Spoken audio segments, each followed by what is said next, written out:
नमस्कार, स्वागत है आपका प्रोफेशनल एस्ट्रोलॉजी पर। मैं यशराज तिवारी आज आप सभी के सम्मुख उपस्थित हुआ हूं शनि राशि परिवर्तन प्रभाव को लेकर।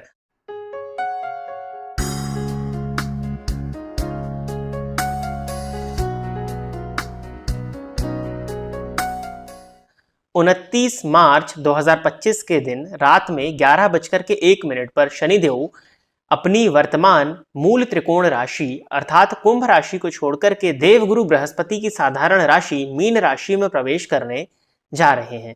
शनिदेव का गोचर 2.5 वर्ष में एक बार होता है, अर्थात ये 2.5 वर्ष में अपनी एक राशि को परिवर्तित करते हैं। अतः शनिदेव का गोचर प्रत्येक जनमानस पर बहुत अधिक प्रभाव डालने वाला होता है। इस गोचर परिवर्तन प्रभाव को आप अपने लग्न एवं अपने राशि के आधार दोनों के ही आधार पर देखिए, तभी आप इस राशिफल के फलकथन को प्रॉपरली समझ सकेंगे। क्योंकि शनि यदि 2.5 वर्ष तक किसी एक राशि पर गोचर करेंगे तो वो आपके लग्न और आपकी राशि दोनों को ही पूर्ण रूपेण प्रभावित करने वाले हैं। इसके साथ ही साथ शनिदेव के राशि परिवर्तन करते ही जो मकर राशि है वो शनि की 7.5 से मुक्त हो जाएगी और मेष राशि के जातकों को शनि की 7.5 लगने वाली है। साथ ही साथ कर्क राशि एवं वृश्चिक राशि की शनि की ढैया समाप्त हो जाएगी और सिंह राशि एवं धनु राशि के जातकों को शनि की ढैया लगने वाली है।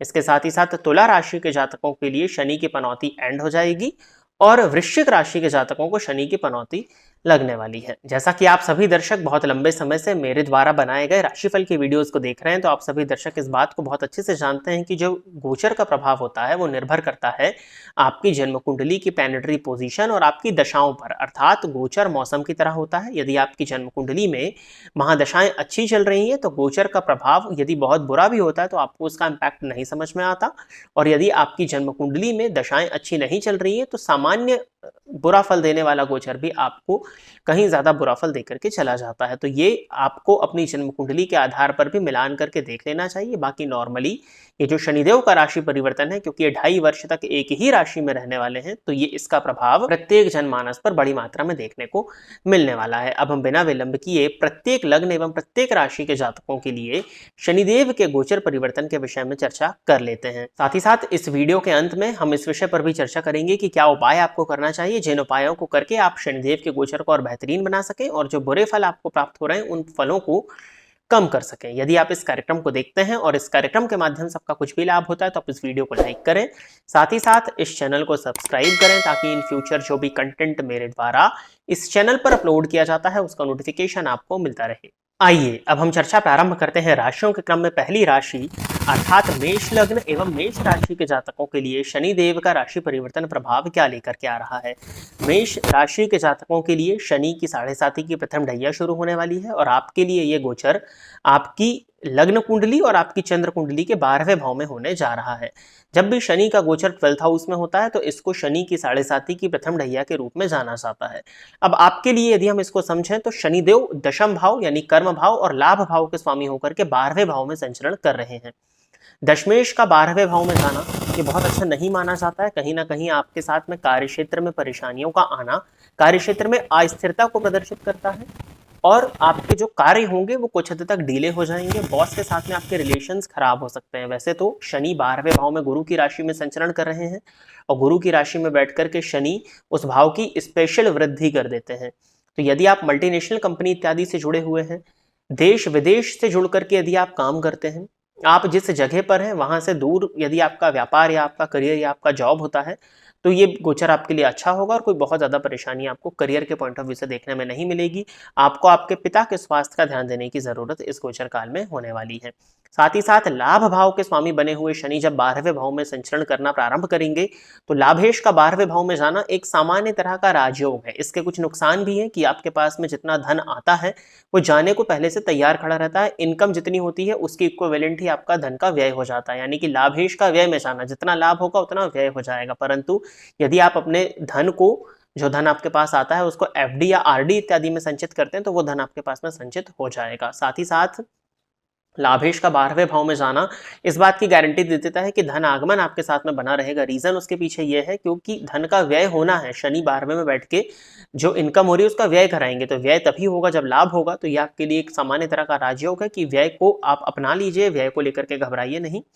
तो आपका धन का जो लाभ है वो आपका होता रहेगा। साथ ही साथ शनि 12वें भाव में है तो अपने धन को धार्मिक कृत्यों में, दान इत्यादि करने में, धर्म पर यदि आप अपने धन को व्यय करते हैं तो ये गोचर आपके लिए बेहतरीन हो जाएगा। शनि की 7.5 की प्रथम ढैया ये आपको प्रारंभ हो रही है। यदि आपकी जन्म कुंडली में चंद्रमा किसी भी तरह से शनि, राहु या केतु से पीड़ित अवस्था में है तो आपको मानसिक अशांति इस समय पर देखने में अवश्य ही मिलने वाली है। व्यय अधिक को लेकर के आपको चिंताएं हो सकती हैं। किसी तरह का गैरकानूनी कार्य यदि आप करते हैं तो उसमें फंसने की पॉसिबिलिटीज बनती हैं, तो आपको उससे बचने का प्रयत्न करना चाहिए। 12वें भाव में संचरण कर रहे शनि की दृष्टि जब द्वितीय भाव पर पड़ेगी तो ये संचित धन का नुकसान कर सकती है। आपकी वाणी की कड़वाहट की वजह से आपके रिश्ते बिगड़ सकते हैं, तो आपको इस बात का ध्यान देने की जरूरत है। इसके साथ ही साथ में कुटुंबी जनों के बीच में विवाद या कुटुंबी जनों से आपका विवाद हो सकता है। आपके लिए सलाह यही होगी कि कुटुंबी जनों से आपको बहुत ज्यादा एक्सपेक्टेशंस इस गोचर काल में नहीं रखनी है, क्योंकि शनि 2.5 साल तक 12वें भाव में आपके लिए संचरण करने वाले हैं। शनि की दृष्टि षष्ठ स्थान पर पड़ेगी। शनि की दृष्टि षष्ठ स्थान पर पड़ने के चलते रोग, रिपु और ऋण, इनसे ये आपकी सुरक्षा ही करेगी, तो ये ओवरऑल आपके लिए अच्छा है। रोग, रिपु या ऋण से आपको किसी भी तरह से घबराने की आवश्यकता नहीं है। बट हाँ, यदि कमर में या हड्डियों में या जोड़ों में दर्द की शिकायत या नसों से संबंधित परेशानियां आपको होती है तो आपको अपने हेल्थ का ध्यान देना चाहिए। साथ ही साथ शनि की दृष्टि चूंकि द्वितीय भाव पर है तो आपको अभक्ष्य के भक्षण से बचना चाहिए। स्मोकिंग और ड्रिंकिंग हैबिट से आपको बहुत ज्यादा दूर रहने की आवश्यकता है, नहीं तो आपको हेल्थ की प्रॉब्लम्स देखने में मिलेंगी, क्योंकि आपको शनि के अकॉर्डिंग चलना है। शनि द्वितीय भाव पर दृष्टि डाल के यही चाहेंगे आपसे कि आप अपने खान पान की चीजों के साथ में न्याय करें। यदि वो बिगड़ता है तो यहाँ पर आपको फिर जो सेविंग है वो देखने में नहीं मिल सकेगी। बाकी शत्रुहंता योग है, शत्रुओं से घबराने की आवश्यकता आपको नहीं है। साथ ही साथ शनि की दृष्टि नवम भाव पर पड़ेगी तो यदि आप धार्मिक कृत्य करते हैं, धर्म कर्म में यदि आप लगे हुए रहते हैं, धार्मिक यात्रा इत्यादि का प्लान बनाते हैं, साधना करते हैं, ईश्वर के प्रति जुड़ाव रखते हैं तो कोई बहुत ज्यादा चिंता नहीं है। धर्म से आपको कुछ हद तक दूर कर सकते हैं। वैसे ये शनि गुरु के घर में बैठ करके 9th हाउस में धनु राशि को, गुरु के ही घर को देख रहे हैं और गुरु राशि परिवर्तन करके तृतीय भाव में आएंगे, तो आप यदि धर्म कर्म पूजा पाठ इत्यादि से लगते हैं तो कोई बहुत ज्यादा चिंता नहीं है। अपने धन का कुछ दान यदि आप पूजा पाठ में करते हैं, धार्मिक कृत्यों में करते हैं तो समय आपके लिए अच्छा होगा। भाग्य का साथ आपको मिलेगा परंतु धीमी गति से मिलेगा, तो इसको आपको स्वीकार कर लेने की आवश्यकता है। साथ ही साथ में पिता के स्वास्थ्य का ध्यान देने की आपको जरूरत है। पिता के स्वास्थ्य में कुछ हद तक परेशानियां आपको देखने में मिल सकती हैं। इसके अलावा आपको कोई बहुत ज़्यादा चिंता करने की ज़रूरत नहीं है। प्रथम ढैया आपको लगने जा रही है, बस आपको जो मैंने सावधानियां रखने को कहा है उनको रखिए। हनुमान जी की आराधना, हनुमान चालीसा का नित्य 3 बार पाठ करना, बजरंग बाण का पाठ करना आपके लिए इस गोचर काल में बेनिफिशियल होगा। इसके साथ ही साथ आपको यदि ज़्यादा परेशानी होती है तो आप शनिवार के दिन लेफ्ट हैंड की मिडिल फिंगर में नाव के लोहे का छल्ला भी धारण कर सकते हैं। आइए अब हम चर्चा प्रारंभ करते हैं राशियों के क्रम में दूसरी राशि अर्थात वृषभ लग्न एवं वृषभ राशि के जातकों के लिए शनिदेव का ये राशि परिवर्तन प्रभाव क्या फल को लेकर के आ रहा है। वृषभ राशि के जातकों के लिए शनिदेव 10th हाउस से निकल करके 11th हाउस में संचरण करना प्रारंभ करेंगे और जो कंटक शनि का प्रभाव आपको अभी तक मिल रहा था उस प्रभाव से आप मुक्त हो जाएंगे। दशमपति का लाभ स्थान में जाना कामधेनु योग के समान आपको फल देगा और कहीं ना कहीं आपके करियर में एक अच्छी ग्रोथ, आपके धनागमन की वृद्धि होती हुई दिखाई दे रही है। करियर में एक नई उपलब्धियां, नई ऊंचाइयों को आप छूते हुए दिखाई दे रहे हैं।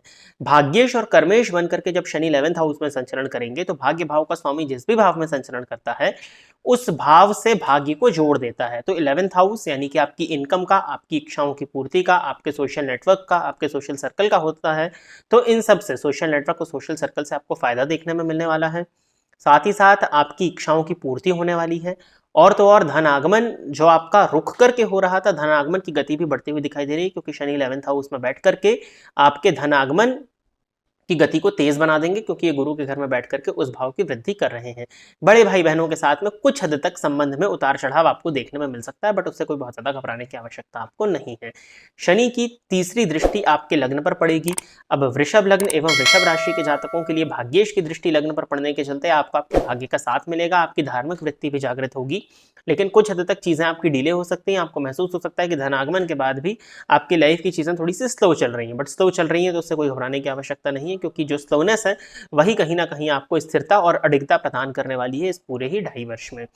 शनि की 7वीं दृष्टि जन्म कुंडली के पंचम भाव पर आपके लिए पड़ने वाली है। पंचम भाव पर शनि की दृष्टि पड़ने के चलते आध्यात्मिक विषयों के प्रति आपकी रुचि बढ़ेगी, गूढ़ विद्याओं का अध्ययन करने में आपका मन लगने लगेगा, ज्योतिष इत्यादि में यदि आपकी रुचि है तो ये आपके लिए बहुत बेनिफिशियल हो जाएगा। पंचम भाव पर दृष्टि पड़ने के चलते यदि आप टेक्निकल एजुकेशन के विद्यार्थी हैं रिसर्च की फील्ड से जुड़े हुए हैं तो ये शनि का गोचर आपके लिए अच्छा है, परंतु प्रेम संबंध के पॉइंट ऑफ व्यू से देखा जाए तो कुछ हद तक उतार चढ़ाव, गलतफहमी या प्रेमी के साथ में दूरी हो सकती है। संतान पक्ष को लेकर के चिंता हो सकती है, संतान से कुछ हद तक दूरी होती हुई दिखाई दे रही है। और शनि की दृष्टि जो अष्टम स्थान पर पड़ेगी, शनि की दृष्टि अष्टम स्थान पर पड़ने के चलते ये बहुत फेवरेबल है आपके लिए। आध्यात्मिकता से यदि आप जुड़ना चाहते हैं, साधना इत्यादि से यदि आप जुड़ना चाहते हैं, स्थिर होकर के किसी मंत्र का जाप करना चाह रहे थे तो ये समय आपके लिए फेवरेबल होगा। आपकी आयु की वृद्धि करने के लिए ये गोचर माना जाएगा, क्योंकि शनि की दृष्टि 8th हाउस पर पड़ रही है। आकस्मिक तौर पर भी धन लाभ की स्थिति आपके लिए बनती है। लॉन्ग टर्म में यदि आपने शेयर मार्केट इत्यादि में इन्वेस्टमेंट किया हुआ था या करना चाह रहे थे तो ये समय आपके लिए ओवरऑल बहुत फेवरेबल रहेगा। तो वृषभ राशि के जातकों के लिए शनिदेव के गोचर परिवर्तन से केवल और केवल लाभ ही उत्पन्न हो रहा है। किसी भी प्रकार की चिंता नहीं है। जो रिश्तों को लेकर के थोड़ा सा कष्ट था उसको लेकर के बस आपको सावधान हो जाना चाहिए। और उपाय के तौर पर बस हनुमान जी की आराधना करिए, हनुमान जी के मंदिर में जाकर के हनुमान जी का दर्शन करिए, तो ये शनि का गोचर आपके लिए और श्रेष्ठ हो जाएगा। अब हम आगे बढ़ते हैं और चर्चा प्रारंभ करते हैं राशियों के क्रम में तीसरी राशि अर्थात मिथुन लग्न एवं मिथुन राशि के जातकों के लिए शनिदेव का राशि परिवर्तन प्रभाव क्या फल को लेकर के आ रहा है। मिथुन राशि एवं मिथुन लग्न के जातकों के लिए वर्तमान समय में शनि 9th हाउस में स्वराशि के होकर के संचरण कर रहे थे और अभी राशि परिवर्तन करके आपके दशम स्थान में आने वाले हैं। अष्टमेश और भाग्येश बने हुए शनि जब आपके 10th हाउस में संचरण करना प्रारंभ करेंगे तो आपको करियर में नए मौके देखने में मिलने वाले हैं। आपकी वर्क प्लेस पे एक चेंज हो सकता है जो कि चेंज आपके लिए बहुत फेवरेबल होगा। आपको अपने करियर में नई उपलब्धियां देखने में मिलने वाली हैं। साथ ही साथ आपकी वर्क प्लेस पर एक स्थिरता का माहौल बनेगा और आप जिस भी करियर को इस समय पे चूज करते हैं, जिस भी लाइन में आप जाते हैं, वहां पर आपको एक स्थिर सफलता देखने में मिलने वाली है। कंस्ट्रक्शन की फील्ड से जो लोग जुड़े हुए हैं या शनि से संबंधित किसी भी तरह का व्यापार यदि आप करते हैं तो आपको इस गोचर काल में काफी अच्छी ग्रोथ देखने में मिलने वाली है। इसके साथ ही साथ 10th हाउस में जब भी शनि आएंगे तो आपको आपके पिता के साथ में संबंधों को सुधार करके रखना चाहिए। पिता के साथ में संबंधों में कुछ हद तक उतार चढ़ाव आप महसूस कर सकते हैं।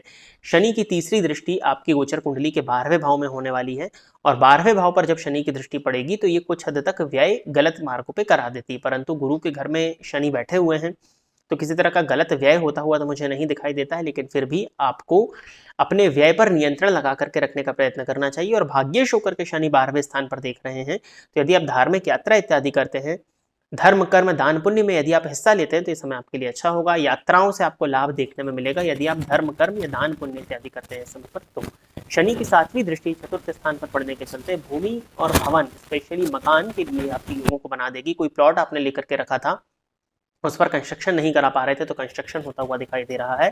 किराए के मकान में रह रहे थे तो अपने घर में जाने का समय आ चुका है। और आपको अपनी मदर की हेल्थ का ध्यान देना चाहिए। मदर की हेल्थ में परेशानियां हो सकती है। कुछ हद तक आप अपने आप को मानसिक रूप से अशांत महसूस कर सकते हैं। अस्थिर चित्तता आपके मन में महसूस हो सकती है, तो इस बात का आपको ध्यान देना है। ओवरऑल ये सब आपके लिए अच्छा होगा। शनि की दृष्टि 4th स्थान पर पड़ने के चलते मल्टीपल प्रॉपर्टीज के भी योग बन जाते हैं। तो यदि आपके पास ऑलरेडी एक प्रॉपर्टी थी और आप दूसरी प्रॉपर्टी लेना चाह रहे थे तो उससे भी आपको लाभ देखने में मिलेगा। और क्योंकि ये भाग्येश होकर के 4th हाउस को देख रहे हैं, यदि आपके पास में कोई कमर्शियल प्रॉपर्टी थी, किसी प्रॉपर्टी को यदि आप रेंट पर चढ़ा करके उस रेंट की इनकम को जनरेट करना चाह रहे थे तो वो भी होता हुआ आपके लिए इस मंथ में दिखता है। और शनि की 10वीं दृष्टि जन्म कुंडली के 7वें भाव पर पड़ेगी तो व्यापार के पॉइंट ऑफ व्यू से अच्छा है। यदि आप इंडिपेंडेंट या स्वतंत्र व्यापार करते हैं तो आपके व्यापार में अच्छी वृद्धि होती हुई दिखाई दे रही है। व्यापार में ग्रोथ, व्यापार के माध्यम से धन का लाभ आपको देखने में मिलने वाला है। चीजें कुछ हद तक स्लो जरूर हो सकती हैं, परंतु कोई बहुत ज्यादा चिंता नहीं है, क्योंकि दशम के शनि का प्रभाव लग्न पर होता है जिसके कारण चीजें स्लो हो सकती हैं, लेकिन कोई बड़ी चिंता आपको करने की जरूरत नहीं है। जीवन साथी के स्वास्थ्य का ध्यान देने की आवश्यकता आपको पड़ने वाली है। जीवन साथी के साथ में कुछ हद तक मतभेद हो सकते हैं, तो जीवन साथी के साथ में आपको संबंधों को मधुर बना करके रखने का प्रयत्न करना चाहिए। बाकी जीवन साथी के स्वास्थ्य का यदि आपने ध्यान दे दिया तो शनि की दृष्टि सप्तम पर पढ़ करके भी कोई बहुत ज्यादा नुकसान आपके लिए नहीं करने वाली है, क्योंकि सप्तम भाव के स्वामी गुरु ही होते हैं। वो सप्तम स्थान को अभी राशि परिवर्तन करके देखने ही लगेंगे, तो मैरिड लाइफ को ओवरऑल आपकी वो सेव करके रखने वाले हैं। अष्टमपति भी ये शनि होते हैं और अष्टमपति होकर के दशम स्थान में होंगे तो घुटनों में जोड़ों में दर्द की शिकायत आपको हो सकती है। और पिता के स्वास्थ्य का आपको ध्यान रखना है। अपने बॉस की भावनाओं का सम्मान करिएगा। बॉस के साथ मतभेद करने से आपको इस समय पर बचना चाहिए। उपाय के तौर पर आपको मंथ के किसी एक शनिवार के दिन आपके लिए सुंदरकांड का पाठ करना इस पूरे ओवरऑल शनि के गोचर को बेहतरीन बना देगा। अब हम आगे बढ़ते हैं और चर्चा प्रारंभ करते हैं कर्क लग्न एवं कर्क राशि के जातकों के लिए शनिदेव का राशि परिवर्तन प्रभाव क्या फल को लेकर के आ रहा है। तो कर्क राशि एवं कर्क लग्न के जातक अब शनि की ढैया से मुक्त होने वाले हैं और शनि आपके लिए 8th हाउस को छोड़ करके 9th हाउस में आ जाएंगे। आपके लिए कहा जा सकता है कि एक तरह से वनवास खत्म हुआ, कष्ट के दिन अब काफी हद तक कम होते हुए दिखाई दे रहे हैं। अष्टम भावगत शनि ने आपको स्वास्थ्य से संबंधित परेशानियां दी होंगी, दाम्पत्य जीवन में परेशानियां होंगी, चीजें स्लो हो रही होंगी, कुटुंबीजनों के बीच में विवाद हुआ होगा, करियर में उतार चढ़ाव की स्थिति आपके लिए निर्मित हुई होगी। बट अब इन सभी चीजों से मुक्त होने का समय आपके लिए आ चुका है। शनि जब आपके लिए 9th हाउस में संचरण करना प्रारंभ करेंगे तो आपको आपके भाग्य का साथ बड़ी मात्रा में देखने में मिलने वाला है। धार्मिक वृत्ति आपकी जागृत होगी, धर्म कर्म में आपका मन लगेगा, पूजा पाठ में यदि आपका मन लगने लगता है तो बहुत सी चीजें आपके लिए वैसे भी सरल हो जाएंगी, क्योंकि आपका लग्न कर्क है। तो ईश्वर से, आध्यात्म से जुड़ करके आपको काफी हद तक मानसिक शांति आने वाले समय में देखने में मिलने वाली है। आपको आपके भाग्य का साथ मिलेगा। 9th हाउस में शनि होंगे तो फादर की हेल्थ का थोड़ा सा ध्यान देने की जरूरत है, इसके अलावा कोई बहुत ज्यादा चिंता नहीं है। नवम का शनि आपको आपके भाग्य का साथ दिलाएगा और भाग्य का साथ जब व्यक्ति को मिलता है तो वो प्रत्येक क्षेत्र में सफल होना प्रारंभ कर देते हैं। शनि की तीसरी दृष्टि 11वें भाव पर पड़ेगी तो धन आगमन की गति कुछ हद तक धीमी जरूर हो सकती है, परंतु धन का आगमन होगा और धन आगमन को लेकर के आपको किसी भी तरह की चिंता करने की जरूरत नहीं है। बड़े भाई बहनों के साथ में आपके रिलेशंस कुछ हद तक खराब हो सकते हैं और यदि आप सोशल मीडिया की फील्ड से जुड़े हुए हैं तो आपको अपने कंटेंट पर बहुत ज्यादा ध्यान देना चाहिए। अपनी वाणी पर नियंत्रण रख करके ही आपको कंटेंट क्रिएशन का काम आगे बढ़ाना चाहिए। शनि की दृष्टि तृतीय भाव पर पड़ने के चलते छोटे भाई बहनों और पड़ोसियों के साथ में रिलेशंस खराब हो सकते हैं, लेकिन आपकी कम्युनिकेशन स्किल्स में सुधार आएगा। आपकी कम्युनिकेशन स्किल्स में एक स्थिरता लोगों को प्रदर्शित होगी, लोग आपसे बात करके अच्छा महसूस करेंगे, तो ये भी आपके लिए अच्छा है। यात्रा, धार्मिक यात्रा, शॉर्ट ट्रेवल एवं लॉन्ग ट्रेवल दोनों के ही माध्यम से आपको अच्छे धन का लाभ और अच्छी सफलताएं यात्रा के माध्यम से देखने में मिलने वाली हैं। और भाग्यस्थ शनि की दृष्टि जब षष्ठ स्थान पर पड़ेगी तो षष्ठ स्थान पर शनि की दृष्टि पड़ने के चलते रोग, रिपु और ऋण से आपकी सुरक्षा करेगी। तो आपको यदि इस तरह की किसी भी तरह की चिंता थी तो उससे आप मुक्त होने का समय आ चुका है। रोग से यदि परेशान थे तो रोग से मुक्त होने वाले हैं। शत्रुता से यदि परेशान थे तो शत्रु अब आपके कुछ ज्यादा बिगाड़ नहीं पाएंगे और किसी तरह का ऋण था तो ऋण से मुक्त होने का समय भी अब आपके लिए गोचर कुंडली के आधार पर शनिदेव के गोचर की वजह से बन रहा है। किसी तरह के कॉम्पिटिटिव एग्जाम की यदि आप प्रिपरेशन कर रहे थे तो उस कॉम्पिटिटिव एग्जाम में सफल होने का योग भी आपके लिए इस मंथ में बनता हुआ दिखाई दे रहा है।